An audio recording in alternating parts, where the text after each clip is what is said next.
Buenos días mi gente, mi nombre es Juan Echezábal, esta es la página La Tijera y hoy es jueves 8 de enero del año 2026, un día como hoy pero de 1959 llegaba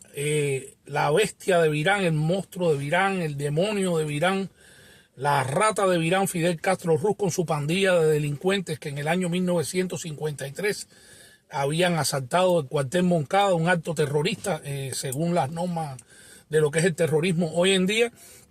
y que fue perdonado por el entonces presidente o dictador Fulgencio Batista y Saldívar, para finalmente en el año 56, con la ayuda del capital estadounidense, de muchos cómplices de la izquierda, pero con poder, que dieron muchísimo dinero para ayudar a Fidel Castro a su guerra de guerrillas en la Sierra Maestra, el 1 de enero del 59, lograr hacerse con el poder que hasta el día de hoy, después de 67 años, ostenta la familia Castro. Pues nada, Fidel Castro llegó un 8 de enero de 1959 con su caravana de tanques y camiones militares y con sus forajidos del ejército rebelde, llega a la capital cubana y enseguida empiezan a destrozarlo todo, a fusilar a diestra y siniestra y a crear el pánico, el odio y a repartirse el botín como si fueran corsarios, piratas y filibusteros de una dictadura que después de 67 años lo que ha hecho es empobrecer a Cuba como ningún otro país en el mundo, ha destruido las vidas de millones de cubanos, ha separado a la familia y ha creado una crisis económica, social y política y existencial dentro de Cuba que es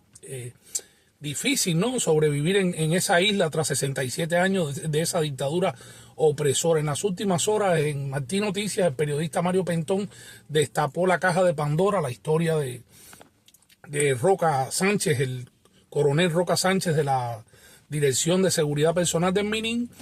con una hoja de servicio de más de 40 años en el Ministerio del Interior, incluso viviendo en Punto Cero, muy cerca de la casa de la familia del dictador Fidel Castro. Pues Roca Sánchez estaba entre los oficiales que fueron ultimados el 3 de enero de este año, cuando el ejército de los Estados Unidos, a través de sus fuerzas Delta,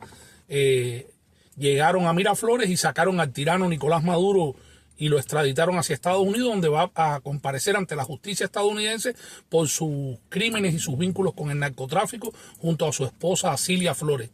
Pues Roca Sánchez, lo más peculiar que tenía, un hombre de 67 años que estuvo mucho tiempo en el dispositivo del primer anillo del tirano Fidel Castro y viajó con él alrededor del mundo a eventos y foros internacionales, hizo mucho más, estuvo también en el dispositivo de seguridad que le brindó protección al Papa Francisco durante su visita a Cuba, y también cuando John Kerry, el entonces secretario de Estado del expresidente Barack Obama, igualmente visitó la isla. Pues fue también premiado con eso, y el premio fue darle una casa en Punto Cero para él y su familia y proporcionarle la posibilidad de vivir felizmente, ¿no?, en Venezuela,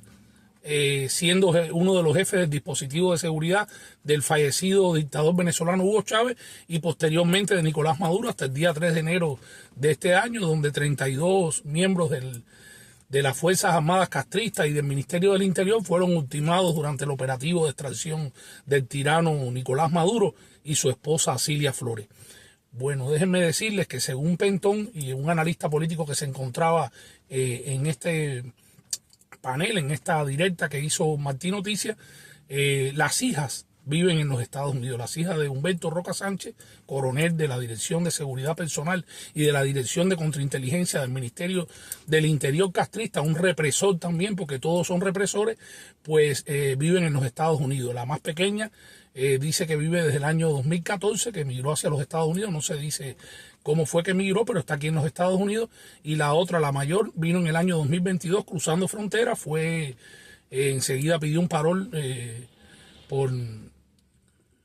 como refugiada, ¿no?, política, solicitando su refugio político, y le fue aceptado, y al año y un día, cuando recibió su residencia permanente, porque sí, tenemos opositores y tenemos cubanos que han alzado su voz en contra de la tiranía opresora castrista, que todavía en estos momentos están en un limbo migratorio porque no tienen sus documentos, a pesar de tener pruebas suficientes en las redes sociales y en las imágenes alrededor del mundo y en los medios de prensa internacionales de su actividad contra el régimen opresor castrista. Sin embargo, estos castristas enseguida, como mismo le dieron visa a artistas, a reggaetoneros y le dan visas a hijos y nietos de los miembros de la dictadura castrista, pues estas dos niñas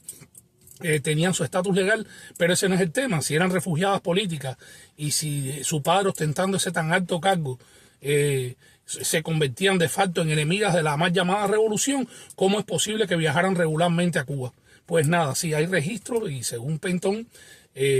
tiene las evidencias y tiene todo el testimonio de que sí han viajado regularmente a Cuba. Y yo me pregunto, ¿hasta cuándo va a seguir toda esta inmoralidad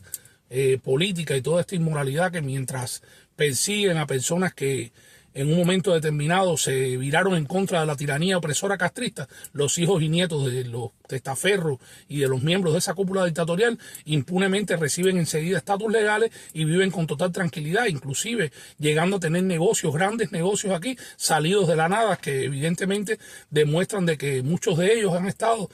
sirviendo de sostén económico para el régimen opresor castrista, para seguir prolongando aún más esa dictadura y la agonía de millones y millones de cubanos dentro de la isla.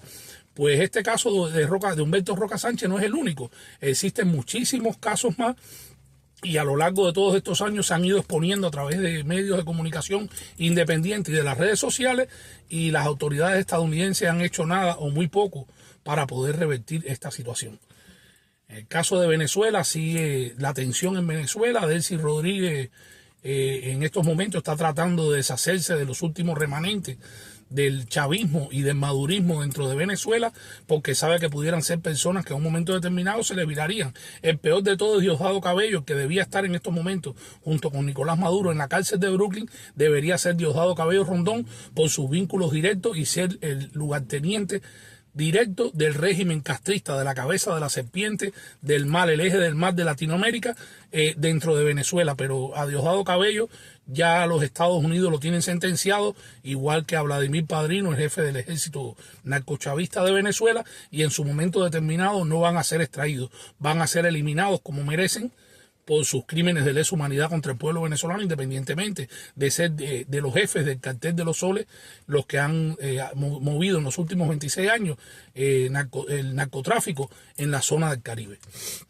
Estamos viendo que el presidente Trump va a eliminar en el día de hoy, bajo una orden ejecutiva, 67 dependencias de las organizaciones de Naciones Unidas y otras organizaciones que lo que han estado haciendo en todos estos años es trabajando en contra de la democracia, en contra de los Estados Unidos y en contra de la libertad y en contra y a favor, ¿no?, de los regímenes dictatoriales y de izquierda alrededor del mundo. Eso le va a representar al contribuyente americano un ahorro de billones y billones de dólares anuales que eran destinados para todas estas organizaciones que para nada han defendido la democracia ni la libertad de los pueblos, que por el contrario han estado tapando por muchísimos años los crímenes de lesa humanidad de regímenes como el castrismo, el narcochavismo, el sandinismo en Nicaragua, los otros regímenes fundamentalistas del Medio Oriente y demás. Y es hora ya de ir dándole paso, ¿no?, a desenmascarar a todas estas dependencias y organizaciones internacionales que no funcionan de hecho y no han hecho nada por la libertad de los pueblos. En Cuba sigue la violencia, en Cuba sigue el hambre, en Cuba sigue la miseria, en Cuba siguen los apagones, sigue la escasez, y se van a agudizar aún más con esta situación porque el actual gobierno ilegítimo de Delcy Rodríguez no puede, no es que no quiera, sino que no va a poder seguir regalándole petróleo al régimen opresor castrista porque se le ha cerrado el marco. Y fíjense si se le ha cerrado, que de los barcos que están trabajando en estos momentos para garantizar que no sigan las operaciones de narcotráfico desde Venezuela y desde el Caribe, dos de los barcos, de los buques militares de la Armada estadounidense se encuentran en estos momentos muy cerca de la costa norte de Cuba, lo que ha despertado las alarmas del régimen castrista. Pero sin embargo, ayer el títere dictatorial estaba llamando desde Pinar del Río, en el pleno del Comité Central del Partido Comunista de Cuba, en la región más occidental del país, al pueblo cubano a seguir produciendo, a seguir buscando divisas, a seguir siendo eficientes, cuando ellos saben que la primera ineficiencia, la primera corrupción y la primera desgracia que tiene el pueblo cubano es la dictadura opresora castrista y sus principales dirigentes, que son unos corruptos, son unos ladrones, son unos ineficientes, son unos bandoleros que en 67 años lo único que han hecho es enriquecerse a costa de la miseria y de la desgracia de millones y millones de cubanos. Ellos son los máximos responsables del desastre económico social y existencial que hoy está padeciendo el pueblo cubano. Y la única salida posible es el fin del castrismo. Si ellos fueran inteligentes, dice un viejo proverbio hispano, que cuando usted vea las barbas de su vecino arder, ponga las suyas en remojo. Ya vieron lo que sucedió con Maduro. A Miguel Díaz-Canel Bermúdez, el gobierno de los Estados Unidos no va a destinar ni un centavo para extraerlo, porque es mucho más costoso extraerlo que hacerlo pagar con la justicia por sus crímenes de lesa humanidad. Miguel Díaz-Canel Bermúdez, esto es para ti. Esto es para ti, Manuel Marrero Cruz. Esto es para ti, Álvaro López Miera, Esteban Lazo Hernández, Ramiro Valdés Menéndez, Raúl Castro Ruz y toda la camarilla déspota y criminal del régimen opresor castrista. Sus días están contados y el gobierno de los Estados Unidos y las Fuerzas Armadas estadounidenses no van a extraerlos a ustedes para juzgarlos en los Estados Unidos, porque contra ustedes no pesan juicios, a no ser los juicios del pueblo cubano, de los millones de cubanos que desde el exilio hemos alzado nuestra voz y hemos sido víctimas de sus crímenes de lesa humanidad. Con ustedes va a ser un ataque quirúrgico para de una vez y por todas eliminar el cáncer castrista de la vida política, económica y social del pueblo cubano, y edificaremos una nueva Cuba con democracia, con paz, con libertad, con emprendimiento, borrando de una vez y para siempre el Partido Comunista de Cuba y a la cúpula militar y dictatorial que por 67 años ha violado los derechos elementales y fundamentales del pueblo cubano, condenándolos a sus crímenes de lesa humanidad. El castrismo caerá y Cuba será libre. Yo les deseo una linda jornada de jueves, muchísimas bendiciones desde La Tijera News. Seguiremos llevándoles a ustedes la verdad de lo que acontece en Cuba y el resto del mundo, y lo haremos con la inmediatez y la veracidad que gracias a ustedes nos ha caracterizado. Que Dios me los bendiga y que tengan un lindo día. Mi nombre es Juan Echezábal y esta es su página La Tijera.